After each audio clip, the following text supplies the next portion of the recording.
several different files in there, and the title, I think, of the file is how to bring them in.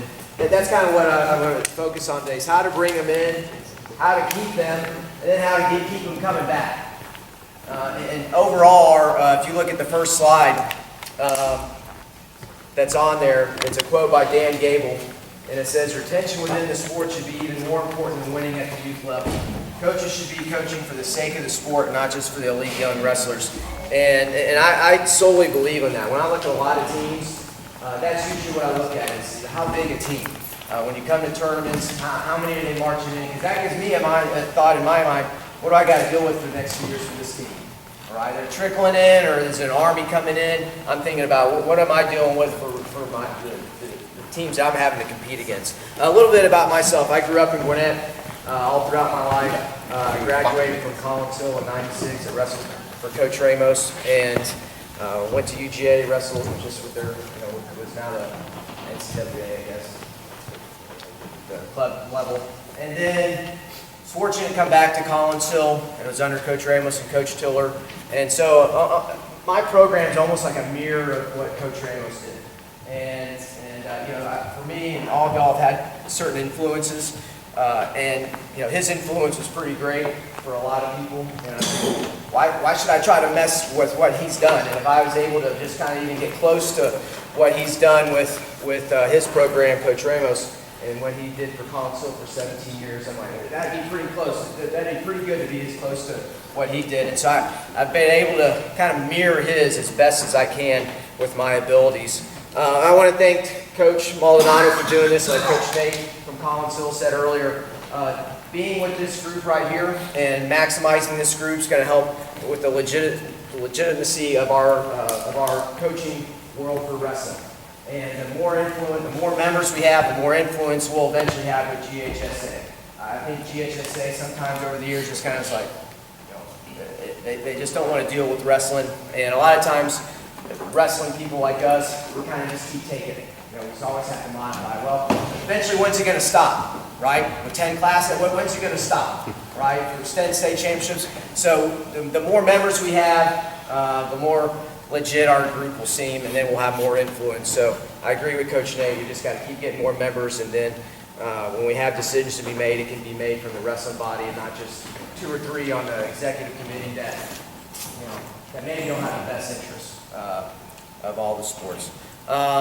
And so a little bit too, a couple of years ago, I think we were here for the Leadership Academy. I think it was 2 summers ago. And Coach Crowell, is it Crowell is how you say it, from Nazareth? Yeah. Coach Crowell. He was here, and Coach Crowell, he's a legend in Pennsylvania wrestling. He's at Nazareth High School. And he made the comment that he only has about 5 wrestlers a year that don't know how to wrestle.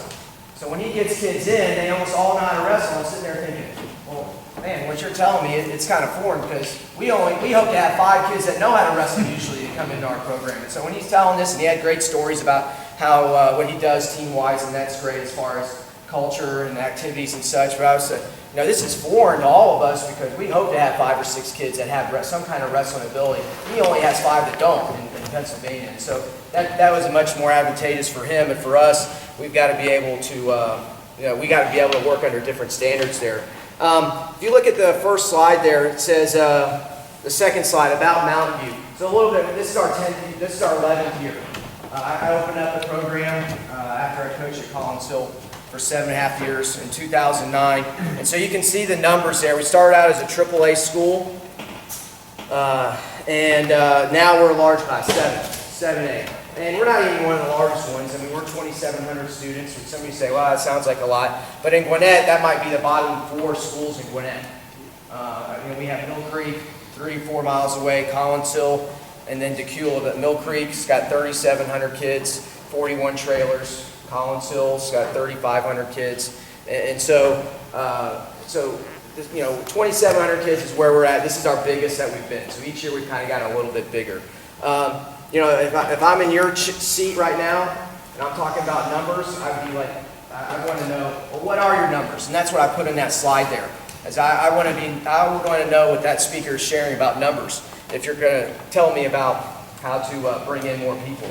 And so you see our first year, And these numbers are based on what I turned into my athletic secretary at the end of the year for participation. So this isn't first, like, beginning of the year, we all have a lot, our room kind of feels big. We have a lot of kids that come out, right? And then what I say is, people say, do you cut your kids? No, they cut themselves, right? They do the workouts, whatever it is. And then there's a few that, don't make it because of grades, because we're a 2-semester sport. So these numbers that you see here are my final roster, what I turn in for participation awards at the very end. And so our first year we had 32 wrestlers. And then what I include for our program, and I know many of you do, I know Sean does a good job with this too at Alexander. I had 10 wrestlerettes, right? And they're part of the program. When I have my banquet at the end of the year, I say how important they are, right? Because they do a lot of stuff a lot of us don't want to do all the time. And so I really make sure that they feel appreciated. We help them get gear and awards and such, and they're available for our Scholar Athlete Awards, just like the wrestlers. Our best year we had 58 wrestlers and 11 wrestlerettes.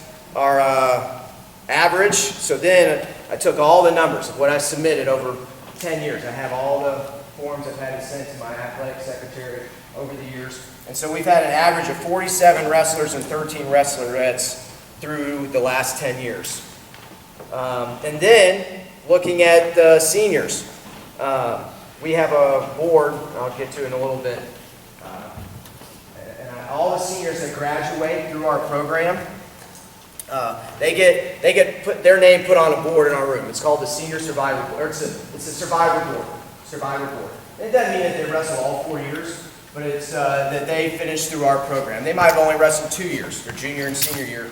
But it's a way to keep them invested. We all have kids that aren't going to be on the state placer wall. They're not going to be on the wall with freestyle All-Americans or freestyle placers. But they're leaving their legacy somehow. And I'll get to that a little bit. But I've had 79 seniors in 10 years. And then 48 of those went all 4 years. Right? And so, again, a big thing I look at, and it's important, is retention. We're all here because we had a great experience at some point with wrestling. Coach Robbins was talking about the influences he had, and being at Georgia State and the influences. I know Coach Kurlmeyer. And so we want to be able to make sure that continues on. And that's a big thing, is making sure that continues on. And as educators, we're using our talents through wrestling. And some of y'all are multi-sport, so it might be wrestling, it might be football and something else. We have to use our talent as educators to be able to make sure that we're doing the best for our kids through our abilities through wrestling.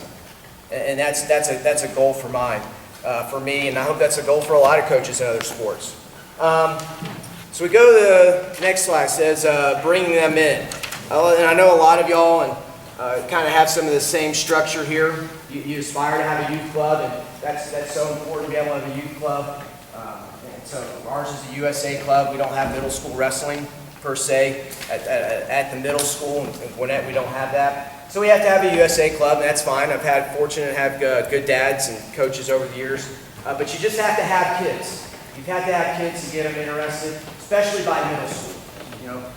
To me, middle schools, they see that hope of high school, and they go, I want to do something in high school. So elementary, we have elementary, and that's fine. But we've got to really try, to me, really draw kids in by middle school, because they're excited about getting to high school. When you're in second grade, you aren't probably thinking of high school a whole lot. But when you get those numbers in middle school, and so we spend a lot of time with that. What we've done really that's helped the past few years is we try to have our middle school practices almost right after our high school practice now. So those guys come right down. Our middle school's on the back side of our property, and so they come on down right as we're finishing. We go 3 to 5 every day, and our middle school kids have already been conditioning, and then they go right into practice. But before that even happens, in October, so probably about 3 more weeks, I have a good relationship with a lot of PE teachers at the elementary and middle school level. I go in and I do demonstrations. I bring 3 or 4 of my kind of guys that are older kids that kind of know the system a little, I say system, they know wrestling a little bit, all right? The young kids, those kids at the elementary and middle, they don't know what's different, but they just see older kids come in and they love it. And then the principal and the staff there always enjoys having these kids come in, these high school kids, and they just lay down those blue like tumbling mats. Okay, I don't carry around a Dolomar or something or a flexi mat.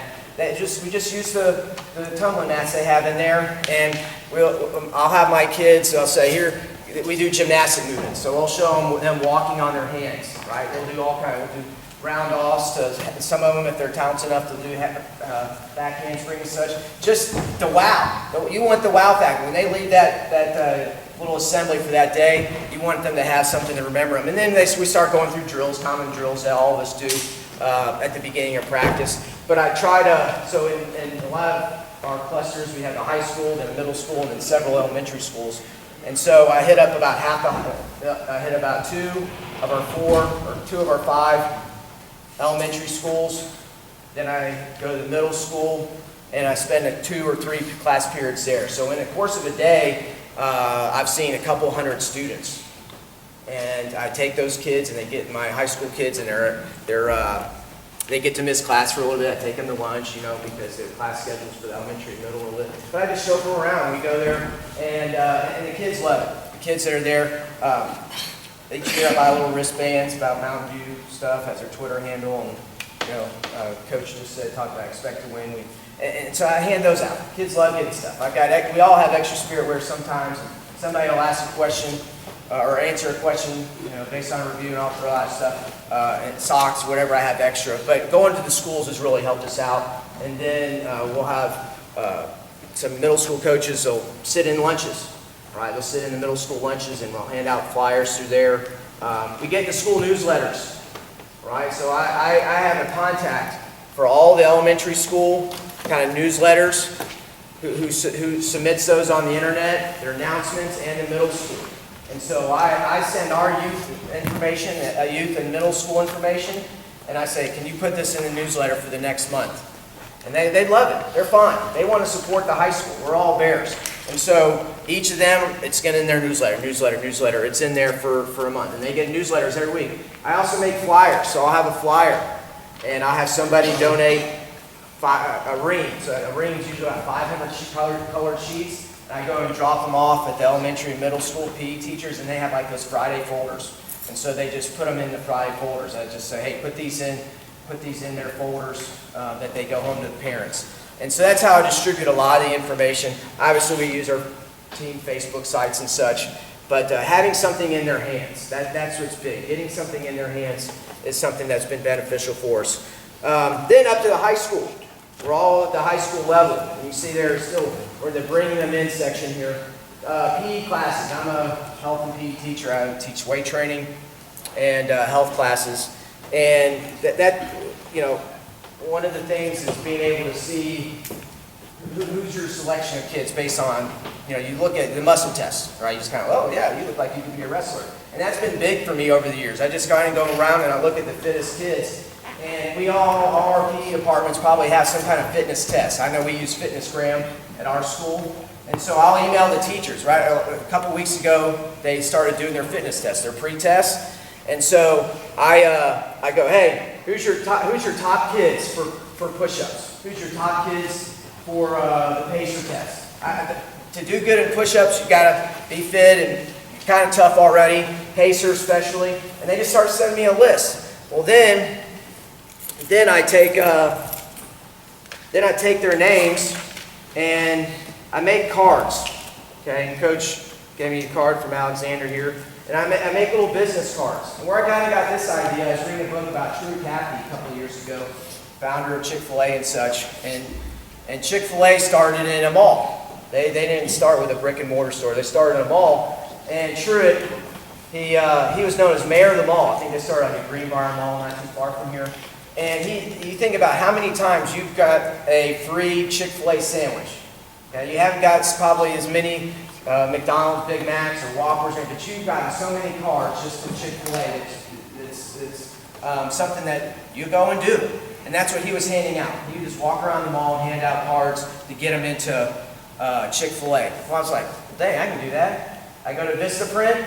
It's like $14, $15 to make 200 of these. Okay, color, full size. I just edit the information. So I put whatever successes we have on here. But I also put on here, it says, we're looking to add athletes to our championship program, no experience necessary. That's pretty big, right? Because I told you, the wrestling's not a mainstream sport for us. So no experience necessary. That's pretty enticing, trying to get kids. We can help you become a successful student athlete, shaping winners through character, commitment, and competitiveness. Part of our battle is wrestling's not a mainstream sport, and so when we're trying to convince kids, we're not only trying to convince kids, we're trying to convince parents. Because parents are like, I remember in 1985, I remember seeing kids in trash bags running around in school, right? And so we've got to help change that perception. So my thing when I think about it is, what am I showing to others about our wrestling program, right? Is that something that they would take a chance on? And so these cards, and I put like some of our main things, like our main vision, trying to help people through character, commitment, and competitiveness. That's something that we have posters in our wrestling room, in our locker room, and no one would argue that we want people with better character, we want people that have better commitment, young people, and then we also got to be competitive in all areas, right? Later, these are all three traits that we want to continue on. And so they look at that, they might not think much about it, but if they show their parent, yeah, okay, that sounds good, right? And it's not just people beating on each other, right? We've got to get them in the door a little bit. And then on the back has contact info. So cards, the last few years, so I take these cards, and the kids that did good on Fitnessgram, I write a little note on here. Hey, good job on your push-up test. Good job on your fitness test. I'd like you to be a wrestler. And this is that little white space right there, right? Because a lot of us say, hey, we go and pat them on the back sometimes, say, hey, you look like you want to wrestle. And then we see them for a second or two. Okay, and they nod just to be nice to us. And then we don't see them for a little bit. But if they give them a card, it's something for them to ponder a little bit. All right? And we had physical night the other night at our school, fall physicals, and somebody getting a fall physical, the mom found out I was the wrestling coach, and said, yeah, my son, he's sophomore, had wrestled, family's from New Jersey. I said, oh, that's pretty good, that's a good start. I said, she said, kid got a card. And so that's just one of those things that's like, you want to cast the widest net as possible. And that's what I do. So all the PE teachers that teach mainly freshmen, it's freshmen that do the main tests, and that's the main kids that I try to focus on, getting freshmen. Everybody, I want to try to get as many 9th through 11th graders as possible, but freshmen is who we got it. We know we've got to get those kids in earlier the better. So these cards have been a big help for me, right? The first PE classes. You see the next one, it says football team. I've been blessed to have good football coaches to work with, a lot of wrestling experience, and so again, 9th graders. I'm big about getting 9th graders. Near day end, 9th grade season ends, kind of almost right before our season starts, and they'll have study hall or something. And so I go and I'll have a meeting at their study hall, and I have a slideshow, and there's a link for it on my slideshow. And it's a PowerPoint I made. It's a PowerPoint I made about how wrestling and football go together well. Some of you might have even seen it. NWCA kind of took it and spread it out there a few years back. And so I go through the typical athletes that we know that did football and then also wrestled and such, and Ray Lewis and those kind of guys. And they talk about their background, Dave Pollock. And he doesn't talk much about wrestling, but he's still, you know Dave Pollock? Okay, he's on ESPN every week, right? Some people don't realize he wrestled 1 year at Shiloh High School, 1 year, sophomore year, at Shiloh High School under Coach West and Hassinger, and he got second in state. And then he's like, I like basketball though, and he went and played basketball next year. But his first year wrestling, he's that good an athlete. That tells you, and you know he was a good athlete at UGA because he's 3-time All-American. But he was a state runner-up at Shiloh High School back in like 2000. So he was a wrestler. And I show that because almost all these kids I'm talking to watch ESPN Game Day every Saturday. And just to have that extra connection there. And then, as I go through this slideshow, I put our Mountain View football players that also have had success on their wrestling team. I've had kids that were county runners-up, state placers, state champions, and I just started listing. It wouldn't be much of a slideshow if I put 2 kids over 10 years had been successful in football and then in wrestling. That wouldn't be much of a slideshow. But over the 10 years, it's boom, boom, it goes all the way, and you could probably see some of that on there. I mean, this past year, our state champion from at Mountain View last year, Garrett Spikes, just an amazing wrestler and student athlete and such. And he scored 3 touchdowns last week against Tequila at over 215 all-purpose yards. The last night he had 3 touchdowns. And that's not, his best sport is baseball. He's going to UGA, he's committed to UGA for baseball. And he's got a 4.0 GPA. So all that matters because you're trying to convince a kid to do another sport. And is this something that's going to make me better at football? Because they all, in ninth grade, they all think they're going to college, right? And playing football. And you've got to convince them, say, hey, is this something that's going to, and that's what I say. I want to help you be a better football player. When you wrestle, you're going to be better at whatever sport you do. I don't care what it is. You're going to be better. And that's what I kind of try to convince these guys. And I try to convince them too, especially the ones that are around my height playing football.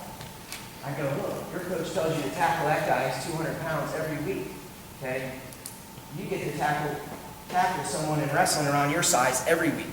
Your size. So it's not to always have that battle against someone that's so much larger than you.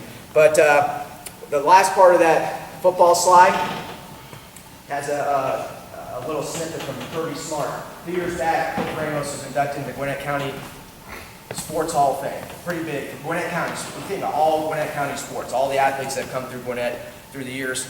And Kirby Smart was the headline speaker. And so we're at the Gwinnett Center, and he's speaking, and he introduced Cliff Ramos. And so he knew about wrestling. Well, this was Kirby right before he came to UGA, and so he'd been in Alabama for like 10 years. And who remembers the big guy that went to Alabama from Henry County, right? The heavyweight. Okay, he won the state finals in like 10 seconds. He was a monster. I think he's like one of Georgia's only 3-time state champs for heavyweight. I forgot his name, but yeah. So he was at Alabama, and that's what Kirby Smart said. Man, I love it when I get a wrestlers in. When I get a guy that's a wrestler. And so and he just talked about how good wrestling was for his football guys, and that he loved it. And so like I couldn't wait to get out of my seat at the end, go to the film guy at the very back and say, hey, can you give me that snippet? And so he was able to send me that cut, and I put it in my slideshow. I mean, everybody knows Kirby Smart. And again, y'all can go and see that, and you can see that little snippet about that he loves, and that's what we know from other coaches, that they love getting football players that also wrestle. But from our kind of our flagship university, Kirby Smart saying it was pretty big. Down below that, we have kind of my philosophies a little bit. All 9th grade through 11th graders can wrestle. Sometimes I'll have seniors that come and say, "Coach, can I wrestle?" And I really don't, unless it's like. I haven't had to do it at Mountain View, unless it's like such a real high need spot that I haven't had to have that. But they aren't coming really with the good reasons. They want to just stay fit. I said, we're not a fitness club. Okay. Can I do your exercise? No, you can't just do our exercises. Okay. So seniors, I really don't allow first-year seniors. I don't. I say really. I just don't.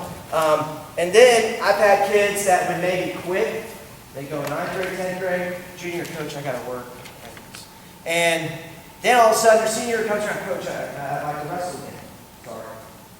And I want to protect the workers, right? That's what I want to say. I want to protect. If I allow one kid, and some of y'all are big about precedents and such, or maybe you need to think about certain precedents. If I allow that kid to come back and then take some spot, and some kids I'm thinking in my brain, they probably weren't going to be the top guy on the varsity spot, but they're still going to get the rewards that the others that stuck around. So we're talking about the senior banners. We're talking about the senior gifts you get to see. We're talking about going on certain trips. The others decide to stick in it. And so I don't allow certain kids. I haven't allowed one kid back. And they know. One kid, his older brother wrestled for me, and his dad was on the booster club. But after 2 years, and I kind of knew the kid probably wasn't going to wrestle his junior year. But then his senior year, his buddies were wrestling, and his last year's team would have been on. And we had a good team, and it's not going to work out, buddy. All right, you made that decision last year, and so I protect, and it's with the long term of protecting those that work. And you can't.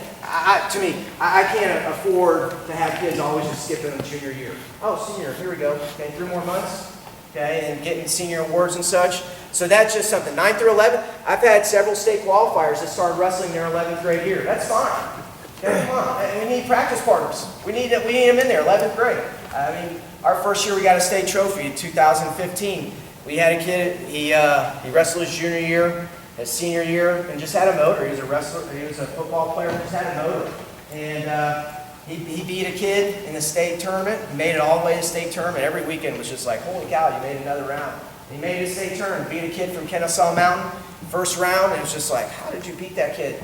And our kid ended up losing the next match to a Brookwood kid. But that Kennesaw Mountain kid came all the way back and got third. But just because our kid beat that kid first round, allow us to get a few points to be able to get a state trophy, our first state trophy in 2015. So, and he only started wrestling his junior year. So juniors I'm fine with. You know, come in, work hard. We need a fuller practice room. Seems like a better practice room. There's just more excitement. And his family was great. And so it's just, juniors I'm fine. 9th, 10th, 11th, I don't care. Seniors, I kind of draw the line there because they have had plenty of other opportunities to join the team. And then also, I want to make sure the seniors there feel that, you know, they put in that time. You know, it gets hard. It's hard sometimes to have those seniors. He's talking about motivation for the seniors. Snorville, he's saying it's hard to motivate. Well, if we just kept letting guys back in their senior year, well, that ain't great for motivation either. Let's see, next part, it talks about what's your program vision. You know, I've heard a lot about culture today, and again, that's letting others know before they even step on the mountain, what's your program at. We hear about, you know, Coach Brian Smith, he talks about the Tiger style, and then we hear Iowa stuff. What do they know? All right, and I think that's important before somebody's letting their child get on your team. What do they know about wrestling? What do they know the positive about your sport? Right? Because they're taking a chance. They're taking a chance to join wrestling. It's not something that's mainstream in our sport. Next slide says keeping them in. And I'm big on visuals. And so you see history on the walls there. What legacy will they leave? And that's something that's enticing because, again, not everybody's going to be a state placer. Not everybody's going to be somewhere in the record book. And so I try to put a lot of history on the walls. And you can almost look in the pictures here as you go through it. Kind of our walls. Some of you have been in our wrestling room for weigh-ins at tournaments and such. And we have a section for the seniors that have come through. I have all the state placers that have gone through a picture, a headshot. Every wrestler in our program has a headshot, and then if they become a state placer, I put their picture up on the wall. So it's like a museum, right? And people, you know, it's amazing when our kids come into the practice room. A lot of times they just go and look at the pictures. And I also have our records, so I do like a snapshot of each season. There's a team picture, and then it's a top takedowns, top pins. You know, who was the state placers, who was the area champ, and so they see a snapshot of the year before, and they just look at it. Oh, you know, and you see them, I can do that for pins. I can do that for tape. So they see all of that. Okay? And that kind of jogs through their brain. And I think that kind of helps. Okay, showing the history of what has occurred there.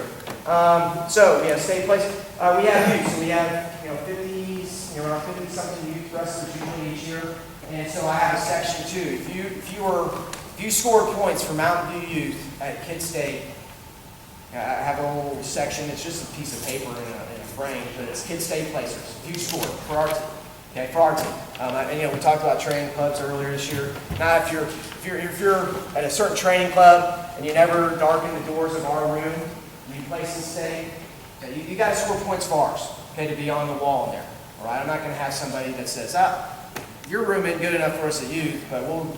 So it's just guys the wrestlers that have placed at Kid State have a section for them. Freestyle, Draco State. They place that again. They've got to be in. They've got to be, you know, basically scoring points for us, right? They came up growing up in another team, and then all of a sudden they're in high school or in a club, another club. They've had to eventually get to Mountain View and then score points for us. I have a section. This is something I think a lot of you ought to take advantage of. You know, when someone mentioned NHSCAs earlier, you can join NHSCA. It's like $75 a year. Okay, I never have to use that coaching thing. I just, some coaches go, I don't. But one of the big benefits of, I think, is if you have those smart kids on your team. It doesn't matter how good they are. Well, it does, I guess, matter how good they are. But you know, they're going to be a varsity level wrestler. You think they're going to be state placers, and you can submit their name to be an NHSCA All-American. Okay, and you submit their names. So last few years, I know I've had some smart kids. I knew just their GPAs, and so I joined. I didn't join every year. I joined when I know I had some kids who were state placers, and they were good grades. And then what happens? They send it out to all the newspapers. When you enter your information in and all the kids' information, And they get selected. I don't know if they even turn really many away, but then they send it to your newspapers. Well, that looks good for your wrestling team. You might not win a lot of matches, but you've got academic All-Americans. Okay, we've got to be able to promote our sport wherever it is. All right, we're not all going to have certain wins, right? But if we can say, hey, here's what our kids are doing, and then NWCA does that now. Okay, if you might have saw the email last year, here at the end of the year. And I actually asked my board about that at that leadership academy we had 2 years ago. I said, why don't y'all do that? If y'all do a college one, okay, you see Harvard and Brown people winning that every year when they become All-Americans. I said, it's easy. I said, why don't you do it? My board, and eventually got it going. You submit theirs, and theirs is even easier to me a little bit. Okay, I have one kid, he just had A average first semester of his senior year. He didn't have a overall A average. He had NWCA, it was A average during some semester of your senior year. Well, that was good for that one kid who was a state placer and had an A average in his fall semester. So any way to be able to do that, and that one was more free because we're all members of NWCA anyways. Just ways that you wrote. And so I have a little section on my wall, MHS State All-Americans. Okay? It's something to motivate the other kids too on there, the history. Something I started about a year ago. I just looked through all kinds of stuff. I looked through a lot of y'all stuff on the websites and such. What can I get? Just like I'm here today, y'all are here today, get little things.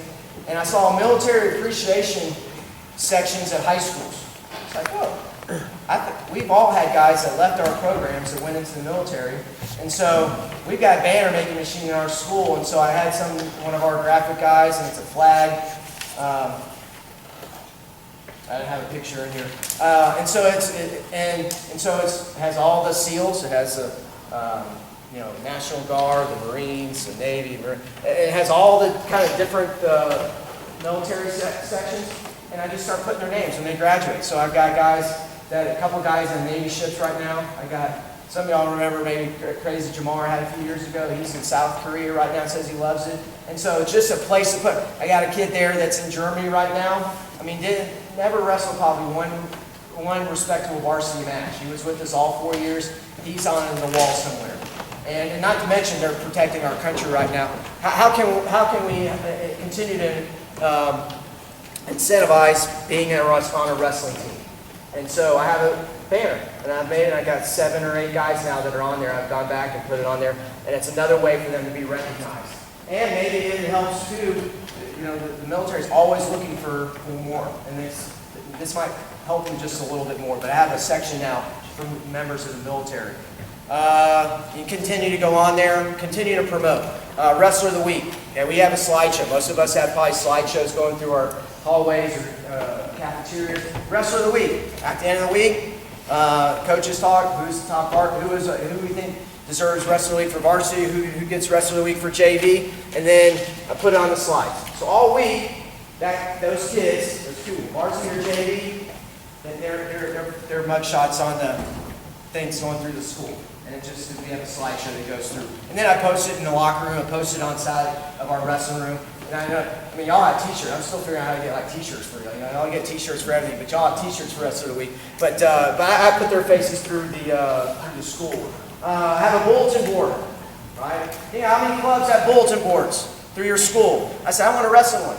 That'll cost like $100. That's fine. Okay, the school bought a lot of bulletin board right across from the library, your main spot. And then it has all our team successes, and then information, Twitter, all that. It's more times they can see more about wrestling. I bought a bulletin board. I had some other decorated. It's kind of been the same, but you just put new pictures up, kind of successes. I want them to see more about wrestling. Let's see, fees. I think this is a big one here. It said put fees as far as keeping kids in wrestling. Again, not many people are bought into wrestling. Some of you know the first question person that might join wrestling is how much does it cost? That's a common. How much does it cost?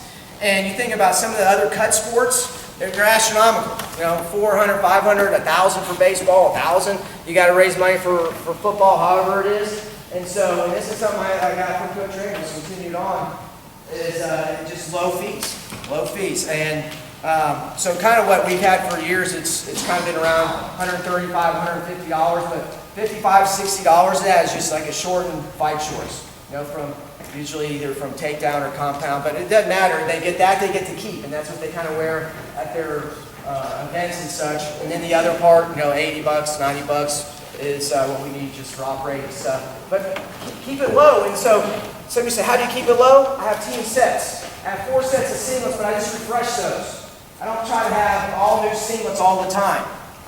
How often has Penn State changed their singlets? Alabama changed their football uniform. And that's kind of what I think. I want them to see kind of the same, and this is mine. I know some of y'all want to step on toes, you change stuff a lot, but I want it, when they see Mountain View, they see the same colors, the same look all the time. All right? And so I just want that consistency. That's kind of how I feel. Just little things. I think little things kind of matter like that. And you can imagine when a team goes and plays, I'm from UJ, but the team goes and plays against Alabama, they see that they've that same color, that same helmet since they were 8 years old, and it's like, man, here we go. And so I keep team fees low because I just refresh gear. I've had some of the same singlets, same warm-ups, even sweat tops and sweat bottoms that the kids get to use if they pay the team fee. I just refresh those every few years. Oh, it needs any more because there's some rips and such. And that's how they keep it low. And so that's a way I think that can help us. Instead of saying it's $500, but here's the ways you keep it low. Varsity lettering, I think it's a big one too that helps me with retention, is after 2 years of participating with the team, you're a varsity letter, right? And you know, some of you might have all kinds of different things. You score this many points, all these different lists. What does it really matter? You want them to be on your team, in your room and such. It's after 2 years of successfully being on the team, whatever it is. Okay, you get a varsity certificate, whatever. But you know, what does it matter? A whole lot. The best kids are still going to be your best kids. We want kids to continue on. Okay, so it's not worth, to me, okay, well, you miss a few points a year. But kids automatically, there's certain things, eventually, you're in the area tournament and you're your varsity letter. You might have been JV, something happened, and so there's a few of them. But after 2 years, and I think that helps retention for a lot of my kids too.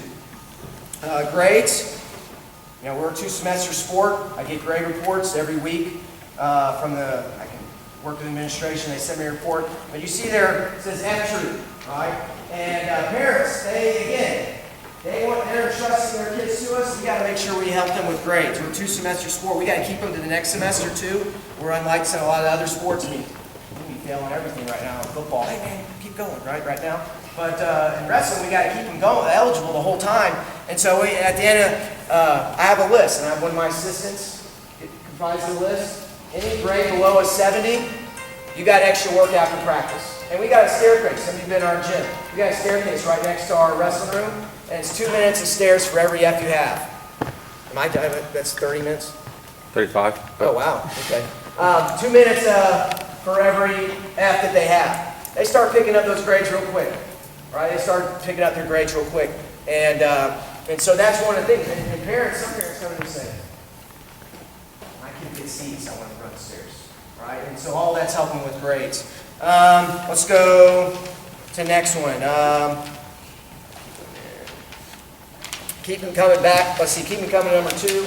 You see kind of things some of the others have shown. Pool parties, bowling, have something outside the wrestling room. All right, because it's grueling 3.5 months in the wrestling room. Have something outside of the wrestling room that you can be with them. We want them as focused as possible during that wrestling season. Have something outside of that wrestling room to do. You see social media, get involved with that. Kids we all like seeing ourselves. Kids like seeing themselves on social media. They can pass that on. You can see our wrestling room a little bit. Alumni, I have alumni emails I send out. And I've seen it before. We have an alumni day, they come in, and it's just opportunities. We've got donations from our alumni. We've had support back just by including. We all want to be part of something. And when they've had that positive experience, they'll give back. And so alumni, you can see some of the benefits I've had from the alumni there. And then like the last slide there, it says it's up to us. Okay, are we the last experience our kids have with wrestling? We hope to have our kids have their kids experience wrestling, ultimately. We hope to have our kids share their great experiences. Okay? And then we hope their great experiences allows for giving back. We've got to continue. If we're the last thing that they have about for wrestling, that's not good. We want them to continue on. I even tell our youth coaches, if you're their last coach, that's a problem. I don't care what sport. If you're their last coach, something's wrong. We want them continuing on and leaving a legacy and being able to help out. So that's what I wanted to share, just kind of tidbits. Again, like somebody mentioned, a couple of coaches mentioned, you can just grab one thing, but our main goal is to be able to continue wrestling on. I think Coach Bortles, what he's been doing with getting college wrestling in Georgia is going to help. Those guys, those wrestlers are going to be trickling down into the schools, and it's going to help us improve. And it has been improved. So the more we have at the high schools, usually you think about Georgia wrestling, it's something like a collection of high schools that have the knowledge, maybe, and then the more coaches we have come from the college, that wrestle in college, that increases the amount, and that's just going to make the state better for all of us. So appreciate y'all letting me share, appreciate Coach Maldonado letting me know, and this is all awesome.